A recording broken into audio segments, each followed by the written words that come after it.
Grand Final Indonesia Master 2020 Spring di ronde terakhir. Ya kalau gue lihat posisi dari klasemen sendiri yang tadi gue bilang ya, ini kalau seandainya gue lihat dan perhitungan kasar gue ini bahkan dari peringkat 10 ini masih semuanya potensinya masih bisa naik ke atas. Tapi kalau gue lihat ini jadi satu kunci di mana tim-tim yang kalau nggak mau kena injer di awal ini harus benar-benar flex, jangan turun di tempat yang sama seperti di 2 game sebelumnya di Purgatory. Oke, itu dia. Jadi memang harus benar-benar diperhitungkan dan bahkan di kulik lagi ya Pak ya, biar nggak turun tempat yang sama. Dan kita lihat ada EVOS sekarang. EVOS masih ngincer di daerah Brasilia bawah ya. Dan ini juga jadi PR gue rasa karena nanti petnya sendiri juga mereka bakal bisa dikonter sama tim-tim yang memang sudah ngincer mereka. Dan kalau gue lihat sendiri juga di sini banyak tim-tim yang coba memainkan posisi, udah langsung ketemu nampaknya ya? Yes. Udah bakal banyak yang ketemu nih. Udah ada seorang ini ya, Exchange. Exchange kali ini yang akan di-shoot, dimana udah ada Rosugo juga di depan akan melakukan early fight harusnya, dimana sudah sadar satu sama lain mulai melakukan setup posisi terlebih dahulu. Iya betul banget, dan kalau gue lihat sendiri juga ini bakal resource-nya nggak terlalu banyak ya gue rasa, jadi nggak bisa kayak ngebuang-buang gitu aja, jadi mereka juga harus bijak banget. Nah nih gue lihat satu orang ada yang ditembakin Aji. Yes, terlalu jauh Pak, dan memang belum ada scoop juga, jadi agak necessary juga bisa gue bilang. Bener, nggak ada scope, nggak ada muzzle juga, jadi ya udah ya susah ya. Yes, dan masih saling tatap menatap dan pantau memantau dari Rosugo Esports dan juga Exchange Esports, yang Exchange sendiri harus tumbang jauh banget peringkat ya Pak ya? Yap, bener banget. Kita lihat di sini Exchange juga harus terjatuh ya. Yes, sudah jatuh satu orang. Rain di sana. First blood berhasil diamankan oleh Rosugo. Iya, betul banget. Dan kalau gue lihat nggak banyak opsi yang bakal dimiliki oleh Exchange sendiri karena mereka benar-benar sudah dikepung ya. Kalau gue lihat juga kalau sendiri, nah ini yang gue bilang. Oh my god. Ya, gue bilang makanya even dari peringkat 10 sendiri bahkan 11. Ini masih possible banget buat menyalip dari Lufrey sendiri kalau Lufrey sendiri mati di awal. Karena selisihnya sendiri nggak lebih dari 400 poin, yang mana kalau sendiri gue lihat harusnya masih mungkin banget dengan kalau lu mendapatkan Buya dan beberapa kill di atas 10 lah minimal. Yoi, itu dia, dan memang segitu flexnya, makanya ini lebih sengit lagi, lebih ketat lagi, dan yang pastinya semua tim akan berpikir lebih panjang ketimbang melakukan early fight yang cenderung do or die. Benar banget, dan kalau gue pikir mereka juga pasti bakal memaksimal. Ini jarang-jarang banget sih. Benar, ini jarang banget ngelihat turnamen major sekelas final ini benar-benar kayak rapet banget sampai peringkat ke-10. Ini karena memang sistem kita juga baru kan memakai cuman best of 6. Oke, best 6-6, dan kalau kita lihat sekarang udah ada Mocha juga yang terpantau, di mana dia udah cukup sekarat, harus memutar dirinya dulu. Udah ada Pola yang berhasil menculik seorang Dom, begitu saja bakal coba di follow oleh seorang KS Rain, di mana Dom dan juga Mocha sudah menjadi suspek korban kali ini, dan harus mundur dulu nampaknya. Kawan-kawan dari Exchange yang tersisa langsung mementalkan dirinya. Yap, bener banget, dengan tambahan 2 poin kill untuk Rosugo ini juga bener lagi ditambah lagi sudah mendapatkan 3 kill. Ini bakal mempengaruhi banget ya posisi dari Rosugo sendiri, yang notabene mereka cuman hanya mempunyai selisih poin sekitar 200-an dengan tim Lufrey yang memuncaki klasemen sampai ronde kelima tadi. Oke, dan ini berarti misi dari Exchange sendiri bisa dibilang cukup berat. Di satu sisi dia harus Buya dan kill di atas 10 ya Pak ya? Bener banget, nah ini player of the match tadi di ronde kelima ya, ada Hayabusa dengan 5 kill. Ini menggantikan peran Gengers banget sih ya, Hayabusa ya. Setelah Gengernya harus farewell, tapi kita akan move on dulu sedikit melihat ke arah kiri map, di mana zona juga ternyata meliputi ke arah kiri map, dan Onyx akan memainkan convert play-nya di arah Mountain Villa. Iya, kalau gue pikir kuncinya juga masih ada, benar kata lu ada 2 tim ya, yaitu ada Onyx dan juga BTR, tapi nggak nutup dari tim EVOS apabila mereka lebih cerdik lagi memanfaatkan jembatan-jembatan yang ada di sekitar pulau di Marble Walk ya. Ini mereka bisa kayak nahan pergerakan hampir 80% tim yang bakal mau masuk ke area Marble Walk. Oke, dan kalau kita lihat juga di sini Star 8 bakalan bergerak ke arah daerah Fire Brigade, di mana tadi dia sempat di sana tapi menyeberang, dan sekarang udah ada Aura di mana udah melihat seorang Hayabusa di sana bakal coba ditembak dulu sedikit. Koje masih bisa cukup taktis untuk menahan rem dari tembakannya. Iya, kalau gue lihat padahal pergerakan dari circle baru update ya. Dan ini bakal tersaji sebenarnya pertarungan yang nahan jembatan dan juga yang nyebrangin sungai. Yes, yang nahan jembatan dan juga nyebrangin sungai. Tapi saat yang sama udah ada bos e-sport yang udah nggak bisa nahan-nahan emosi lagi. Sekarang udah bakal coba di sandwich. Aim4 juga udah cukup sekarat mendapatkan firing dari Aura. Tapi saat yang sama udah ada Apollo berhasil dapetin Alcyon. Dan kalau kita lihat masih ada Cupai. Cukup sekarat juga dipasang Glul untuk maju ke tempat bersiap-siap. Tapi ada Kavela berhasil dapetin Cupai di sana. Udah ada Spartan yang jatuh juga. Kavela akhirnya berhasil eksekusi habis seorang Cupai. Dan kita lihat bakal jadi next target. Sudah jatuh Aim4 sedikit lagi. Masih selamat ternyata. Bakal dipegang dulu grenade-nya. Tapi udah ada firing langsung ke arah samping yaitu Koje. Kojak juga berhasil mendekat. Koje udah jatuh. Udah ada Jansen cukup sekarang juga. Bakal coba di follow up. Tapi bakal di follow up juga oleh seorang Ngana. Dari samping udah terlihat adanya Kavela. Sang predator rahasia. Bakal coba langsung diras saja ke arah depan. Coba dengan MP40. Masih ada Koje 87 yang berhasil ditahan. Tapi berhasil dihabisi juga oleh Ical di belakang. Bersiap coba langsung jam-jam. Ical malah turun ke bawah. Kojaknya juga jatuh. Dan bos e-sport harus dilumatkan oleh Aura e-sport. That's it. Ini terakhir ya, maksud gue berarti bos sudah tidak ada kesempatan lagi untuk menyalip siapapun. Karena dengan tersingkirnya mereka di peringkat ke-12 ini meyakinkan mereka juga untuk terbenam di peringkat ke-12 di klasemen. Menarik banget dan Lovre-nya juga udah tumbang Pak. Oh my peringkat God. pertama ini udah ditumbangkan curse-nya. Jadi siapapun mempunyai kesempatan yang sama untuk mendapatkan peringkat pertama. Bener banget, ini tanpa diduga ya, maksudnya kita lagi fokus tadi di pertarungan antara Aura dan juga bos, tahu peringkat pertama ya sendiri Louvre Sports harus tereliminasi di peringkat ke-11. Sedikit lagi hanya perlu menahan nafas untuk mengamankan peringkat pertama, tapi ternyata memang sangat berat juga kompetisi ini. Dan kalau kita lihat juga udah ada yang melakukan rotasi. RRQ Hades bergerak ke arah Brasilia di mana udah nggak ada sendirian lagi RRQ Hades. Ada kapten kita, kapten yang terkuat di bumi tapi udah terpantau oleh Street. Langsung dieksekusi habis oleh Eva Street kali ini. Iya benar, berarti kuncinya sebenarnya di circle update yang pertama ini sebenarnya kalau gue lihat jembatan-jembatan dan juga antara sungai juga. Jadi kalau seandainya lu bisa nge-secure atau lu bisa ngamanin daerah itu, lu juga bakal panen kill karena banyak tim yang bakal lewat daerah sana.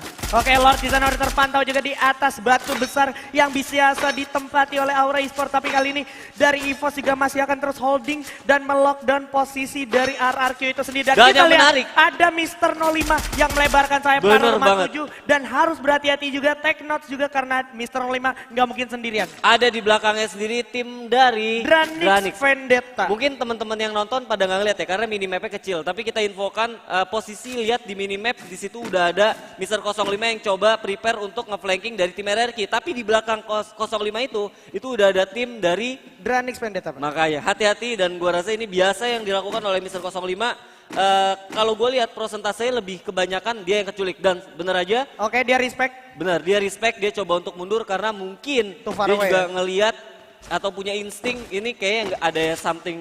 Ini somethingnya nih. Ini tim nomor 4 atau Star 8 adalah somethingnya. That's why Mr. 05 langsung sadar dapat call dari temennya untuk regroup kembali. Dan gua rasa juga mereka akhirnya coba untuk atur strategi untuk tahan kayaknya nggak lebih bijak kalau di bawah jembatan karena visionnya juga nggak terlalu bagus sampai akhirnya mereka coba untuk geser sedikit ke bawah ke arah sungai yang mana nanti kalau sendiri ada orang yang coba untuk nyebrang mereka bisa langsung kill mereka. Ini bakalan drama banget kalau zonanya pasti bakal ngebelah 2 pulau Pak. Nah ini dia makanya nggak banyak orang-orang yang coba untuk nyebrang karena ini potensi atau possibility-nya masih cukup luas ya. Karena kita juga baru ngomongin ini circle kedua. Jadi nanti kalau kita ngomongin circle ketiga ini lebih seru lagi kalau ke arah Marble Walk ya. Kalau ke arah Marble Walk, karena kalau kita lihat nggak ada tim di Marble Walk kecuali Bigetron dan juga RRQ potensinya yang paling cepat. Iya, ngelihat war di field, ngelihat war di Brasilia udah biasa ya. Tapi kalau di Marble Walk sih pasti bakal seru banget. Oke, semakin sempit waktu untuk masuk ke zona berikutnya di mana masih ada firing juga dari kawan-kawan Dranix di sini.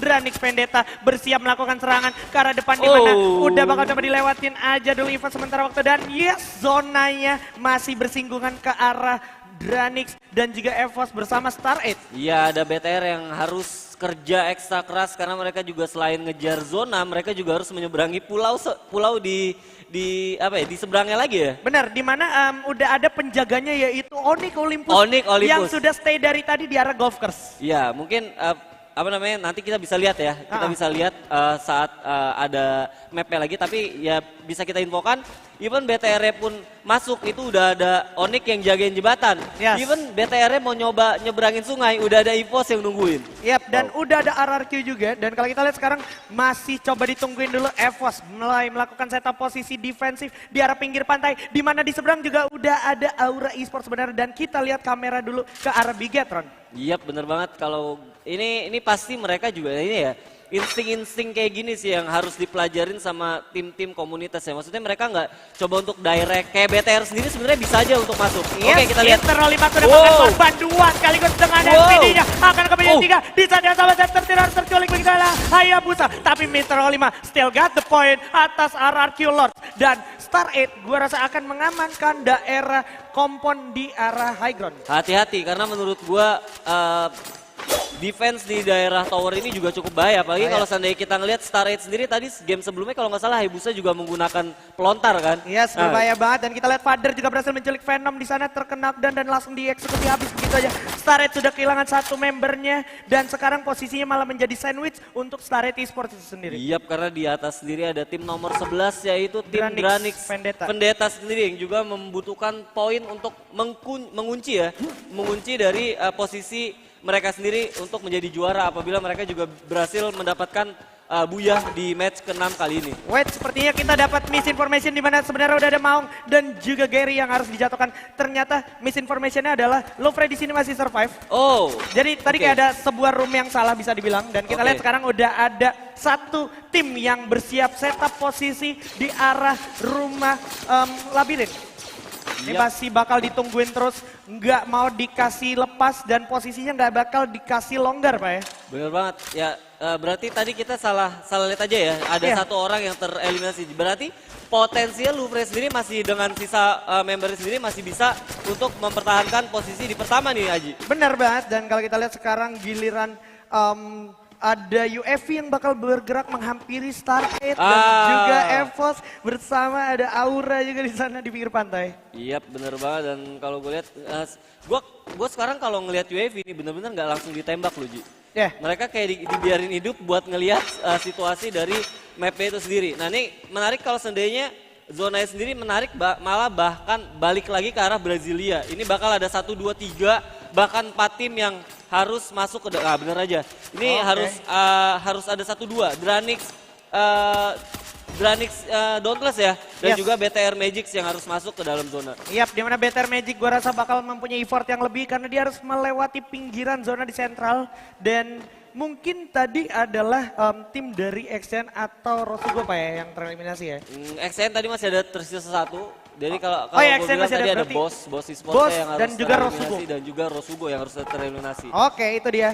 Thanks banget koreksinya, dan kita lihat udah ada Lovre juga yang mulai bergerak. Udah ada firing, terlihat begitu ya Father. Masih terpantau oleh Zixia dengan Grozanya. Memantau, masih bisa memanfaatkan patahan seorang Father. Iya bener banget, dan kalau gue lihat nih bakal PR banget buat Dranix karena kalau even dia mau direct juga, tim sekelas Star 8 ya yang kita ketahui mereka punya punya atribut defense yang cukup kuat ya kan. Jadi ini bakal PR banget buat mereka atau Dranix sendiri untuk masuk ke dalam zona yang udah dijaga oleh Star 8 Esports. Iya, dan Aura bisa gue bilang dengan poin yang dia miliki sekarang sudah dimasukkan ke kategori aman karena kayak dia tetap bakalan dapat poin kalau seandainya ada tim yang menghampiri dia Pak. Bener banget, dengan 4 poin ini 4 kill ini udah kayak bikin mereka juga punya tambahan 80 poin, yang mana kalau kita lihat balik lagi ke klasmen besar ini juga rapat banget ya J. Rapat ya, itu ada 800 something point untuk Aura, dan kalau kita lihat sekarang udah ada firing lagi. Aura di sini Koje 87 akan recover dulu, mundur ke belakang. Ada firing juga ternyata dari kawan-kawan Everyday dari Dranix Dauntless. Iya bener banget nih, bakal jadi makanan yang cukup empuk juga. Bakal dapat di bawah di sini, bakal dapat dilemparin grenade fire in the hole ke arah depan. Kavela udah terlihat ada Gary berhasil dapetin Devil begitu ya dari sisi lain, dan kalau kita ada yang terjatuh juga Everyday Grenade-nya berhasil memakan korban. Udah bakal coba dieksekusi habis. Masuk ke dalam. Bakal coba diajar. Terlalu berbahaya. Masih bisa menggunakan gol. Udah 2 orang ternyata berhasil dapetin 1. EVOS menjadi pelakor kali ini atas Aura. Di mana EVOS dari kejauhan berhasil mendapatkan opportunity untuk mengeksekusi habis para pemain dari Aura. Kalau lu lihat zona benar-benar mengarah ke arah EVOS di tengah-tengah punya tower dan dia siap banget buat menyambut tim-tim yang coba masuk ke dalam zonanya mereka. Yes, dan kalau kita lihat sekarang masih harus memantau ke arah pinggir pantai di mana udah ada para pemain dari Onyx Olympus dan juga Bigetron yang harus memikirkan how to survive to the next zone. Dimana kalau kita lihat sekarang udah ada Anca yang mulai melakukan rotasi di bawah kolong jembatan. Udah tersisa 25 detik lagi masuk zona berikutnya. Bener banget. Nah ini gua bener-bener si PR-nya masih ada di pulau ya player atau tim-tim yang ada di pulau-pulau sentral ya karena mereka bener-bener harus nyebrang. Yang mana kalau nyebrang pun udah ada EVOS yang sudah mendapatkan 1 poin atau 1 tempat di atas tower, Pak. Yes, dan EVOS di sini cukup aman tapi perang pun terjadi di mana-mana. Udah terlihat Phil di sana dengan 1 zipline-nya. Udah ada yang jatuh juga. Jars harus terjatuh di arah rumah pantai. Masih bisa di-recover tapi masih ada serangan balasan dari Bigetron. Udah mulai masuk zona ke zona berikutnya. Phil, hati-hati Ikam juga di sana udah terlihat oleh EVOS. Phil udah bakal jatuh, bakal coba ditembak. LG udah terlihat Delta. Phil bakal coba dihabisin. Di sini Ikam juga masih punya glow. Dan di belakang ada Exchange tentunya yang akan merepotkan untuk para pemain dari Bigetron. Di mana Regar juga udah mulai terkena down. Masih ada 1 orang lagi. Udah 6 poin kill diamankan oleh EVOS. EVOS bakal nyayur banget karena semua orang pasti bakal coba untuk masuk ke dalam zona yang mana mereka juga udah standby.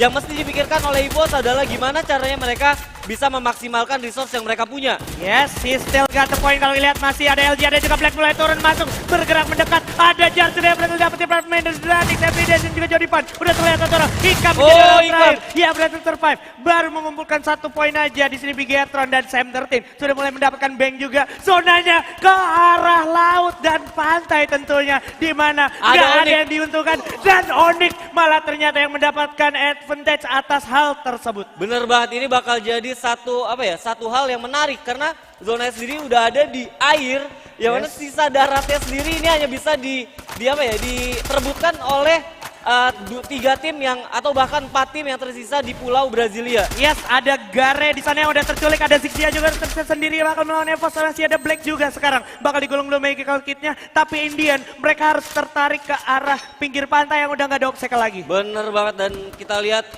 zona juga sudah mulai menyempit dan 1 orang member dari EVOS juga sudah mulai turun. Kita lihat coba untuk tembak. Oh, udah ada Black juga, berhasil dapetin 1 straight gitu aja. Abu cukup sekarat, bakal coba dipasang keluar untuk pertahanan diri. Masih ada 2 lagi, coba di double, coba di triple. Udah jatuh ke orang, Sam 13 udah jatuh. Tapi mereka berhasil ngantongin 10 poin kill. Dan kita lihat Bigetron udah tumbang. Satu aja ternyata, EVOS juga bakal tumbang. This is it, Onyx Olympus yang akan mendapatkan buya dengan total pengolehan 7 poin kill. What a great game. Wah, gua belum bisa predik ya dengan kondisi seperti ini. Kemungkinan besar dengan 7 kill yang dikumpulkan oleh Onyx dan tambahan 300 poin yang didapatkan Onyx, ini bisa bisa malah ini mind blowing banget karena apa? EVOS-nya itu udah koleksi 10 poin dan peringkat 2. Waduh.